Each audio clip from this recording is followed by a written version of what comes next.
mata 50 sai ka tarar da namiji kwaya 2 ko kwaya 3. Me ya jawo? Iyaye maza sau da yawa gaskiya mafi yawa mun yi akasari mun yi shagulatan ɓangaro da abin da ya shafi harkar yaya.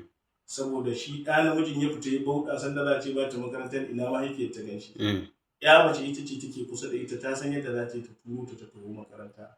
Wannan wanda ƙalubale ne wanda ya kamata ba iya iyaye ko malamai ba, ni kiran da nake lallai wannan matsalar musamman abubuwan da suke damun mu a jihar Kano na shaye-shaye da harkar daban nan. To lallai hukuma ma sai ta shigo ta taimaka wa makarantun Islamiyu wajen tilasta wa yaran nan ma dole su riga tafiya makaranta suna ɗaukar ilimi. Saboda ana samun ilimin addini da tarbiyya wasu abubuwan za su ragu. Amma idan ka zo ka duba a ɗaliban da suke makarantun Islamiyu kaso 10 za ka kusan kaso 9 mata ne. Mazan suna ina. Sun tafi bol, sun tafi shashanci da shirme. Wannan abubuwan ƙalubale ne babba wanda ya kamata sai an tsaya an duba ya za a magance wannan matsala.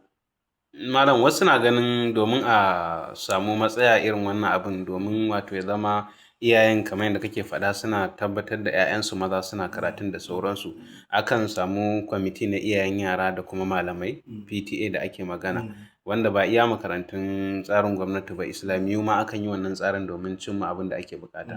A ɓangaren makarantar ku babu wannan tsari? Duka akwai, amma babban ƙalubalen da ake fuskanta shine sau da yawa wasu lokuta ma aka kira mitin ɗin ai wasu iyayen ba sa amsa kiran gayyata. Kaga rashin attending na ba sa zuwa gaba ɗaya ma? Ba duka ba, wasu daga ciki. Duk da wasu alhamdulillah 100% kamar yadda aka faɗa suna yi, to amma akwai tsirari wanda zaka ga abin bai damu mutum ba. Yawwa wannan shi ma ƙalubale ne, akwai wannan wanda kuma alhamdulillah mu a tsarin mu akwai abin da muke bi. Ɗalibi ma yana zuwa makaranta aka ga baya zuwa to za a bi diddigin me dalili. Idan matsaloli ne ko wani abu to za a zauna a ga ya za a kawar da matsalolinsa don ya zauna ya ci gaba da karatu.